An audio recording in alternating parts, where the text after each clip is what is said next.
Eto guys, yung late snack namin guys, KFC. Ayan, KFC and etong faham na laham. Ayan, yung KFC dito guys, ayan, may kanin siya guys.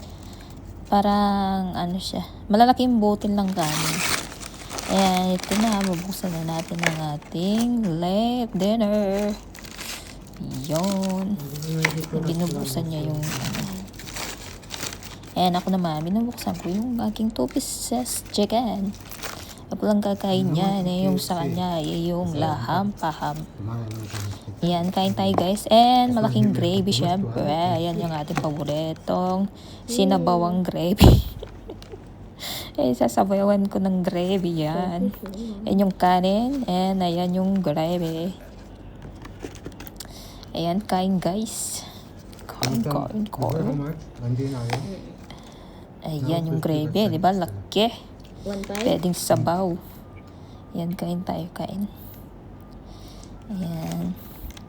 Enjoy lang. Maraming salamat sa manonood ng ating short. Ayan, snacks. Di ba? Ayan, ako makain na siya. Let's go. Ayan, tatapalan lang natin yung kanyang kwento. Ayan, kung kwento niya dito, kung magkano na yung ano. Kasi matagal-tagal na rin kami hindi nakaka-order ng KFC guys. Dahil ako lang ang nakain ng KFC sa amin dalawa. Kasi siya is sensitive ang kanyang shirt yan.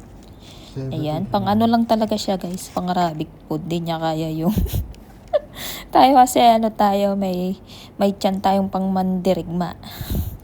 Ayan, tatabo na lang natin yung kanyang boses kasi ano yan, mas maritas pa sa akin. ayan. Wala na akong masasabi. Ayan, ang daming gano'n yan. Eh, pinaka-paborito ko guys, yung gravy nito. Di ba sa atin, napakaraming gravy. Kaya nga dito na lang. Paalam!